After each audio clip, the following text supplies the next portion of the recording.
Cool, right. So just to, like I said, recap some of the stuff that we've done already, and just to kind of go through what we talked about today. So as I said, there's quite a clear difference in feel between your first track, I'm in the Mood for Love, and a lot of the other sort of more traditional Mento tracks. So I'm just going to play a little bit of In the Mood for Love. So the actual rhythm is similar to the other tracks. Obviously, we've kind of got that sort of classic, Mento kind of feel that.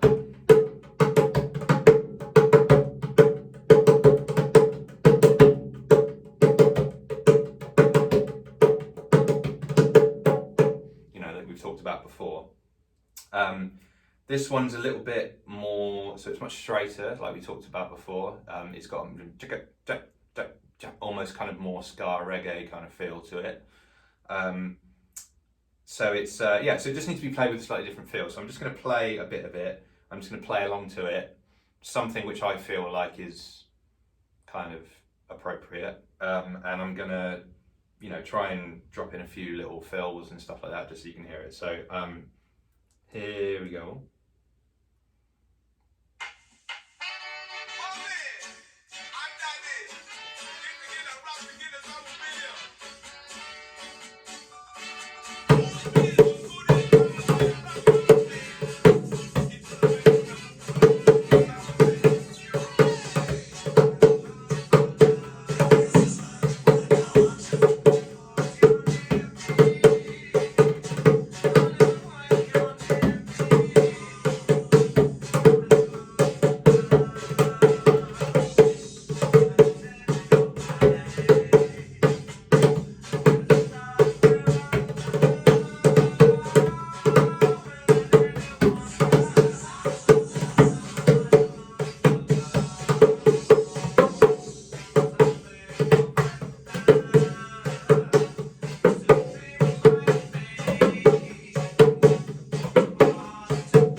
Cool. So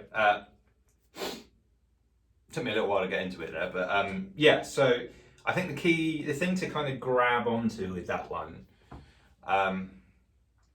the other songs have kind of got a bit more of a kind of a bit more of a traditional kind of feel. That one has got a real clear like skank to it.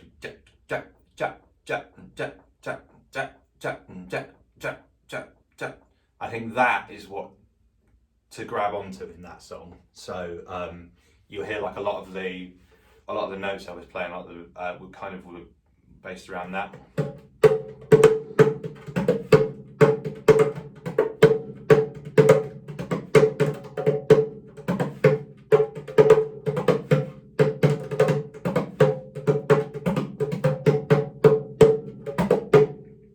Cool, yeah. So that's just a kind of rough idea of what you could do in that song. Yeah, there's a couple little things I was doing there. I was doing the whole muting the drum. This is just a tiny little drum, and it doesn't really sound that great. And obviously you're going to have you're going to have bigger drums and multiple drums as well, so you're going to be able to make it sound way more interesting than what I just did. But yeah, so what I'm doing, and again, this is more effective on a bigger drum, like what you've got, like congas and stuff. Yeah, literally all I'm doing is I'm just muting the head, sort of almost with the heel of my hand, like that, to give you a more like a tighter sound. And it's just, again, it's just another sound that you can get from the instrument.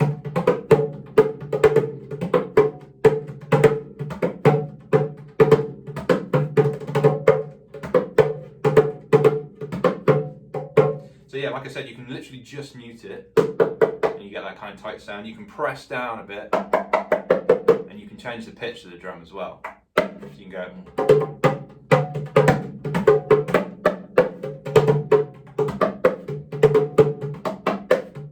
all kind of stuff like that. Again, way more effective on a bigger drum that's got like an actual pitch to it, rather than this doesn't really sound like much, to be honest. So yeah, there's a few ideas there. You can still get in a bunch of the ideas that we talked about before, you know,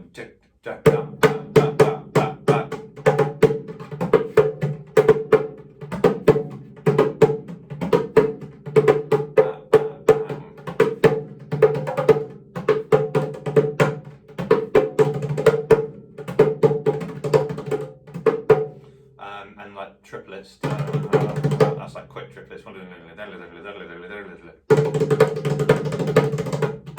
Again, all from the wrists rather than the arms, that kind of thing. All that kind of stuff. Flams.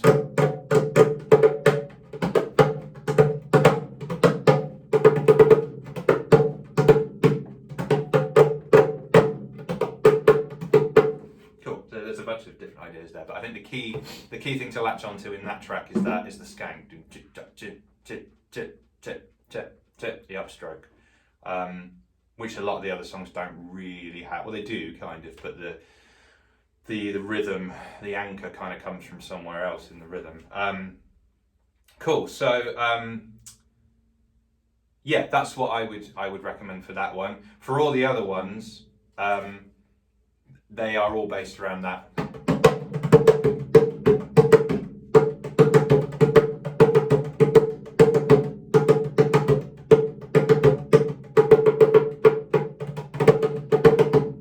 They've got that more kind of traditional feel, and less of that skank. So that works for pretty much all of the other ones, to be honest. I can't think of another one that it doesn't really work for. Again, like, you know, don't feel like you've got to do exactly the same thing for all of those other tracks, but that's kind of like the core, and you can mess around with that and stuff.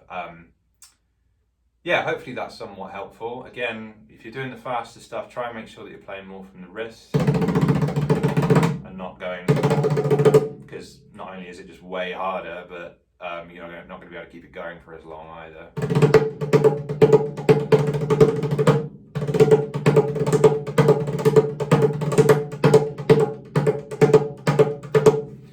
One thing that I can't remember if we talked about this last time, but one thing you'll hear me doing a lot is what I call with accents, which is I'm playing some notes much louder than others.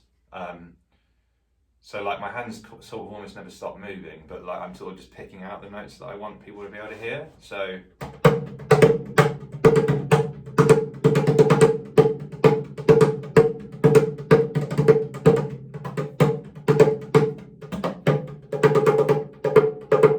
I'm almost kind of just going,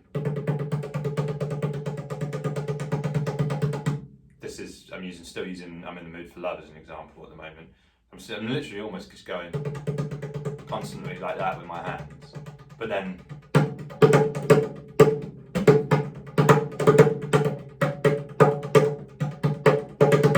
and I'm just kind of picking out notes from the rhythm just to kind of yeah, I don't know, it just gives it a bit more dynamic really. So that's it, and it's a good way of kind of tying everything together. Like there's no real silence in what you're playing. It's got a constant momentum to it, you know. So yeah, have a go at doing that sort of thing again. Like that's going to feel weird to start off with. It takes a little while to get that kind of comfortable, but it helps with your timing and all that kind of stuff. But yeah, so hopefully that's helpful. If I think of anything else, I'll obviously let you know. But yeah, that's how I would approach that. Yeah, hopefully that's been helpful. So I'll see you soon.